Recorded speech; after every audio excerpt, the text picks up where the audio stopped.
mukha talagang aagawin ang pwesto ni VP Sara. Mukhang gagawa ng paraan na maalis si VP Sara and maagaw ng kung sino man. Ang dai-dai ng proof, mga ate at kuya. And actually, isa sa mga proof nandun sa screenshot na di umano'y may suhol ang mga ensaymada vloggers. Magtataka kayo yung mga vloggers ni Kuting, mga vloggers na pro-BBM, mga anti-Sara. PBBM, pakidisiplina ng mga ensaymada vloggers nyo.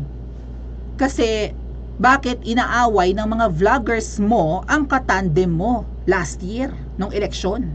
Hindi mo ba poprotektahan yung official BFF mo? Ay, anong klase kang BFF? Sabi mo, whether VP Sara likes it or not, you will declare yourself as her official BFF. May best friend forever ba na pinapabayaan ang best friend niya ay inaatake ng kanyang mga followers?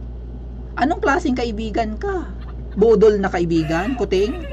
Anyway, eto nga po, mukha talagang, di ba sabi nga ni Miss Maharlika, gustong-gusto talagang maalis si VP Sara sa pwesto dahil nataranta daw yan, di ba? Si Ahas, dahil muntik-muntikan na daw mategi bumbum si Kuting. Hindi ko alam kung paanong muntik ng mategi, either may babaril or may tataga or inatake ng sakit or inatake ng nasamid sa sa Goldilocks. Kaya hindi pa rin makita hanggang ngayon, di ba? Maybe we can make silip-silip his Facebook. Pwede rin naman. Hold on a second. Siguro silipin ko, no? Baka may update na eh. Baka may video na siya ngayon eh. Krista Aguila, thank you so much po. Uy, Philippine, first time ko makakita ng peso dito.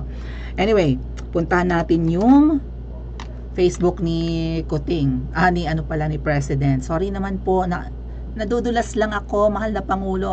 Slip of tongue, alright? Wink, wink. Okay. Ito ako ngayon sa Facebook ng Presidente ng Pilipinas. And tingnan natin, baka meron na siyang, baka tapos na yung quarantine niya, di umano nagka-COVID eh. Wala pa rin. Wala pa rin, mga ate at kuya.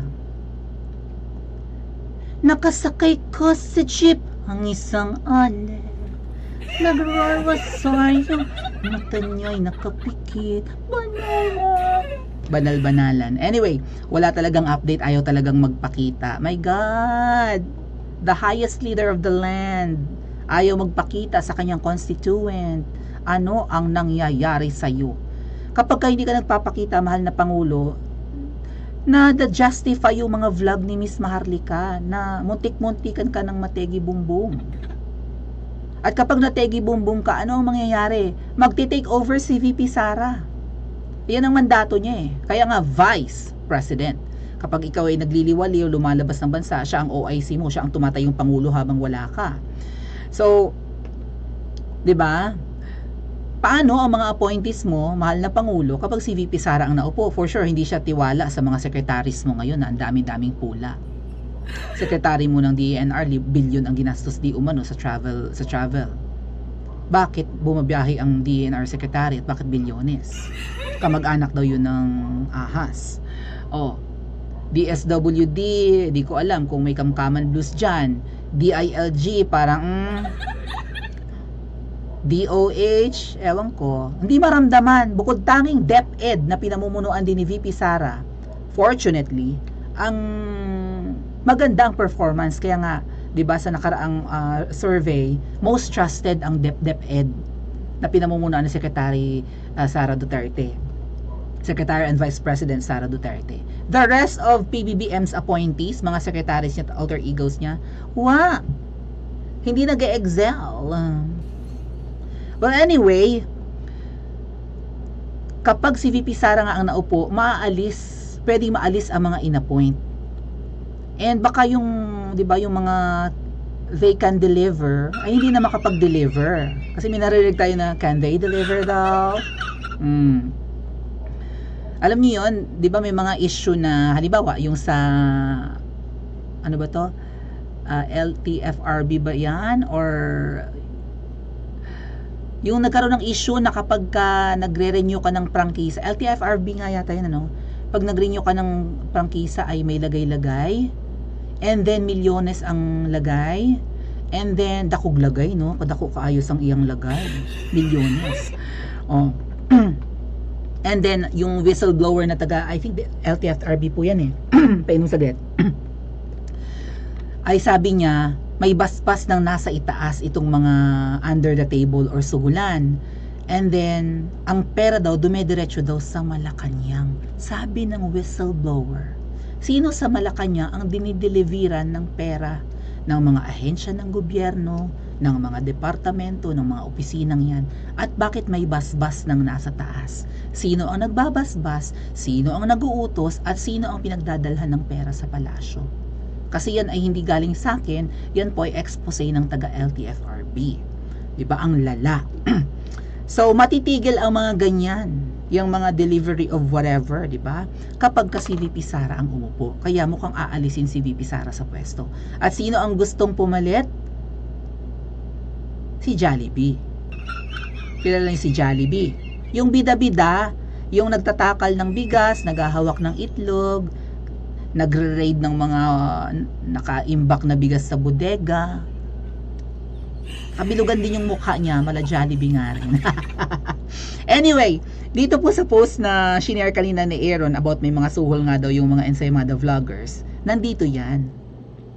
Diba ito yung alleged utos sa mga vlogger kung anong ipopost. Yung una, okay naman daw pala yung desisyon ni PBBM na makipag-peace talks, si VP Sara lang ang ayaw. Yan yung unang item, yung letter A. Yung letter B, si Speaker Martin talaga ang tunay na partner ng Pangulo. Nagka-typo error pasan na. Ma pa yung nalagay. Tunay ma. Hindi nyo pa ginawang Michael ma. Si Speaker Martin talaga ang tunay na partner ng Pangulo. Ganito ang tunay na suporta. Kasi full support si Speaker Martin sa peace talks.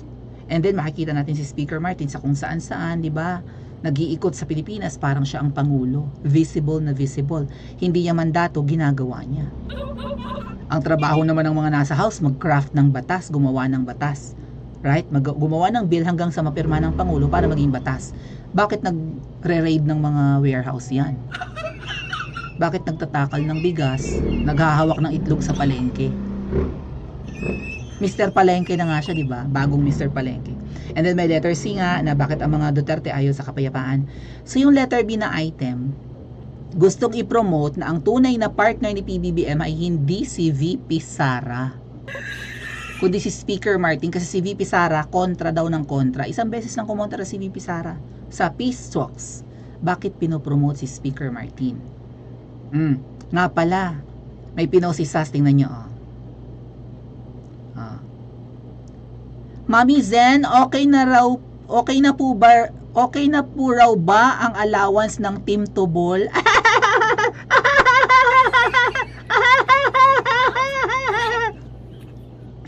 Okay.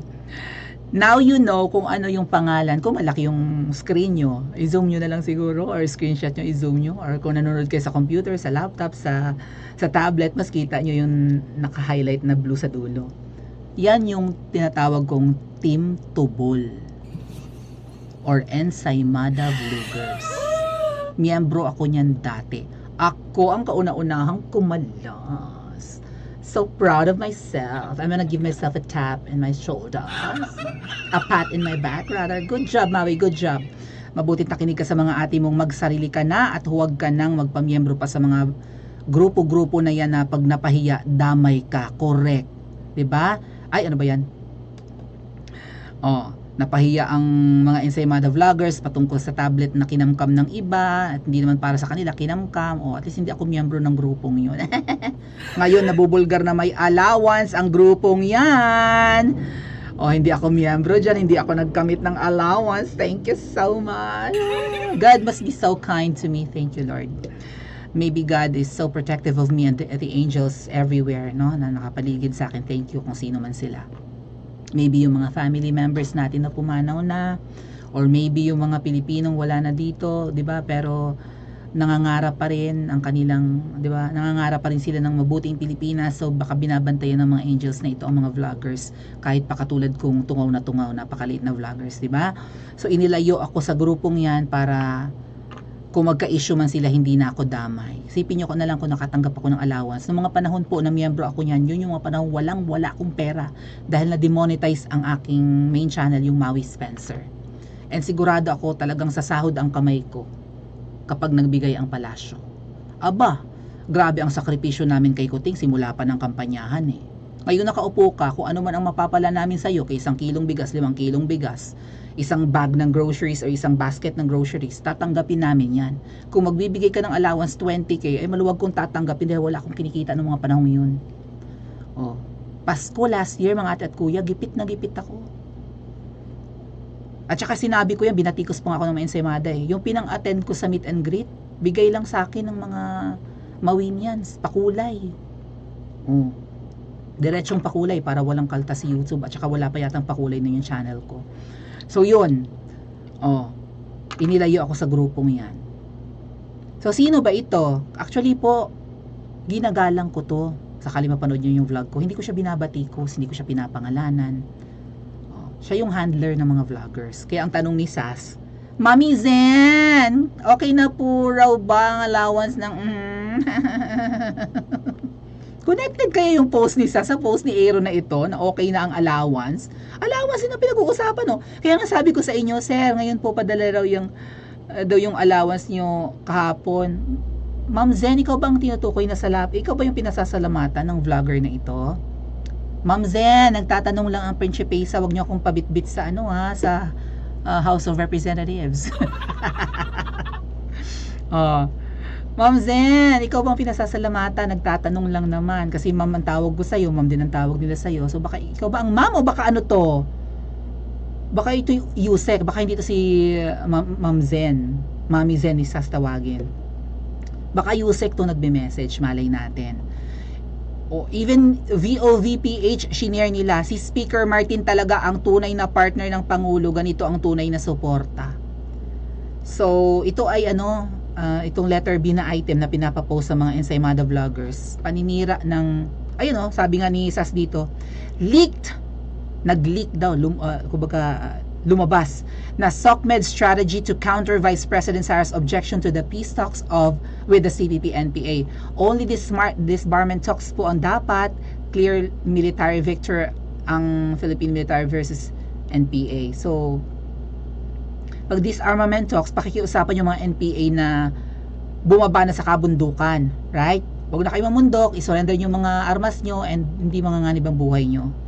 Aba sa peace talks mga ate at kuya na yun sa Oslo, Norway, ang pag-uusapan doon ay i-dissolve ang NTF-ELCAC, alisin yung parang i-retract yung pagkakatag of some kind, alisin yung pagkaka-label sa CPP-NPA as terrorist group. Kasi pag inalis yun mga ate at kuya, makakatanggap na ulit ng pondo ang mga NPA.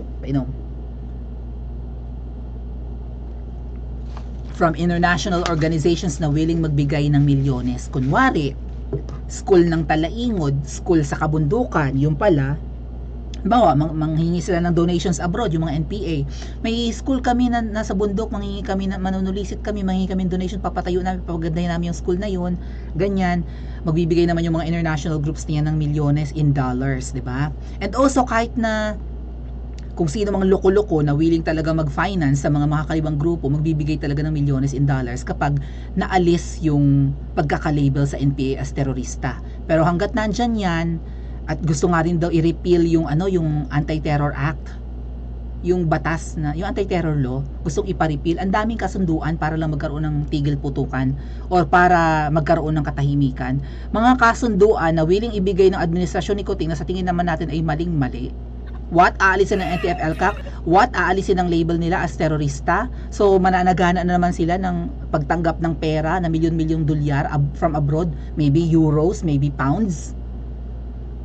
Hindi na kasi yun hindi na yun magiging anti-money laundering of some kind, na bakit nagpapapasok kayo or tumatanggap kayo ng pera na milyones from abroad, para to sa aming mga papatayong mga eskwelahan keme-keme. Yung pala ay pang-budget sa organisasyon at pang-bili ng mga armas. At pinapa-repeal yung Anti-Terror Act na pinaghirapan ni PRRD. Ang kasunduan na yan ay pabor lang sa mga kaliwa, hindi pabor sa Pilipinas at sa mga ordinaryong mamamayan sa gobyerno natin. So, payag kayo na suportahan ang pakipag-peace talks ni PBBM at suportado ni Speaker ang peace talks Mabuti na lang kinokontra ni VP Sara. Hindi kaya si Speaker Martin ang gustong maging Vice President na? Kapag naalis si VP Sara na kontra ng kontra kay Kuting at ganyan nga panawagan na dilimat kung sino-sino pa, bumaba ka na sa pwesto mo, umalis ka dyan kung puro ka kontra. So kapag umuo si VP Sara at nabubuli na, inaaway ako, sige na nga, baba na ako sa pwesto. Sino ang magiging Vice President? Malamang si Mig Zubiri, kasi Senate President. Yun yung ranking eh. Yun yung succession of power.